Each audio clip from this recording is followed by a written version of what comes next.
Finally plate নিয়ে ছোটাছুটি শুরু করছে। অনেক খিদা লাগছে, দেখি কি রান্না করছে। ও খিচুকি মারতেছি, দেখি কি রান্না করছে। দেখি এখন সবকিছু উঁচা করে দেখলাম যে পোয়া মাছ রান্না করছে, আলু ভর্তা করছে, ডাউল রান্না করছে, টুনা মাছ রান্না করছে, শাক রান্না করছে, কত আইটেম রান্না করছে। তো আমার তো এখন জিভ দিয়ে পানি বেরতেছে। আমার পছন্দের শুটকি ভর্তা, একদম লটকা শুটকি ভর্তা, মমিসিঙ্গা ভর্তা, সেই মজা। চামচ দিয়ে ভাত নেওয়ার টাইম নেই, এত খিদা লাগছে। খিদায় পেটটা পুরো চোচো করতেছে। হাত দিয়ে এক বল ভাত নিয়ে নিলাম।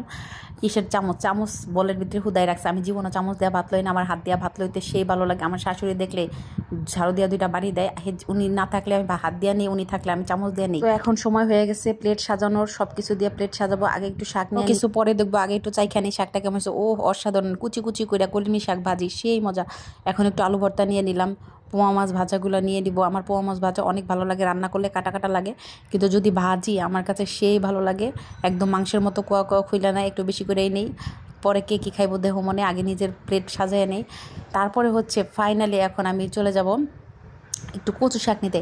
আমার কচু শাক অনেক পছন্দ। আমার শাশুড়ি মাছ ভাজা দিচ্ছে, তো ওই মাছ ভাজা যদি এখন নিয়ে হাতের ভিতরে বাড়ি দিব, যে কোনো একটা মাছ ভাজা খাইতে হইব, দুই পদ খাইলে চিল্লাচিল্লি করব। তো এখন আমি হচ্ছে একটু নিব হচ্ছে কচু শাক ভর্তা, সেই মজা। আমার কচু শাক ভর্তা সেই ভালো লাগে। দেখেন তো, এত কিছু লাগলে আবার অন্য কিছু খাবারের জন্য লাগে।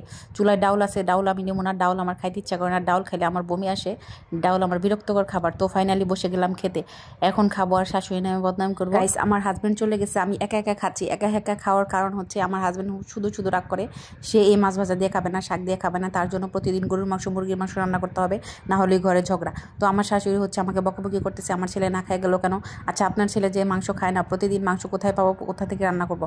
আপনি নিজে রান্না করতে পারেন না, এগুলো বলেই ঝগড়া লাগে। তো কার কে রাগ করলো, কে না খাইলো, ওগুলো আমার দেখার বিষয় না। আমি আমার খাওয়া খেয়ে নিই, আমার অনেক খিদা লাগছে।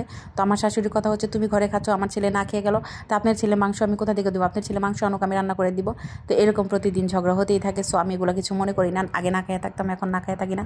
এখন ঝগড়া লাগলে সবার আগে খাইয়া বসে থাকে। উনি এটা খাবে না, সেটা খাবে না, এই জন্য আমি এত আইটেম তৈরি করি যাতে সব কিছু খায়। কিন্তু তারপর সে খায় না। মাছ খেলেই সে বমি করে। এটা কেমন মানুষ আমি আমার জীবনে দেখি নাই। মাছ খায় না। বাঙালিরা মাছ পছন্দ করে, কিন্তু আমার হাজবেন্ড এই যে শুটকি ভর্তা খাচ্ছি, এত মজাদার ভর্তা, এগুলো দিলে সে মহিলাদের মতো অক অক অক অক বমি দেয়। মানুষ কি পরিমাণ গরুর মাংস খাইতে পারে, আমার হাজবেন্ডকে না দেখলে আমি জীবনেও চিনতে পারতাম না, জানতে পারতাম না।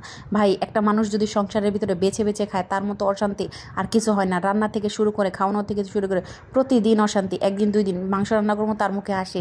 মাংস রান্না না করলে তার সাথে ঝগড়া। এইভাবে কয়দিন সংসার করা যায়? তবু আমি কষ্ট করি। এখন আমার অভ্যাস হয়ে গেছে, আমি যা রান্না করি তাই খাই, আমার বাচ্চাদেরও তাই খাওয়াই। উনি রাগ করে চলে যায়, বাইরে যায় বিরিয়ানি খায়, আচ্ছা সমস্যা নাই। কিন্তু আমার শ্বশুর শাশুড়ি সেটা মানে না। সে তারা আমার সাথে ঝগড়া শুরু করে দেয়। মনের ভিতরে কোনো শান্তি নাই। আমার ভিডিওটা যদি ভালো লাগে, শাশুড়ি হাজবেন্ড এখন আমাকে বকাবকি করলে আমি এগুলো কিছু মনে করি না। আমি মনে করি এগুলো ক্যাসেট বাজতেছে, তো আমি এই ক্যাসেটের তালে তালে আরো কাজ করি, আমার কাজের মনোযোগ আরো বেড়ে যায়। কিন্তু ফাইনালি খাবারটা কিন্তু অনেক টেস্ট ছিল। এগুলো আইটেম দিয়ে খাওয়ার মজাই আলাদা। এগুলো কি বুঝবে আমার খ্যাত হাজবেন্ড। তো সবাই ভালো থাকবেন, দোয়া করি, ইনশাল্লাহ আমার জন্য দোয়া করবেন। আসসালামু আলাইকুম।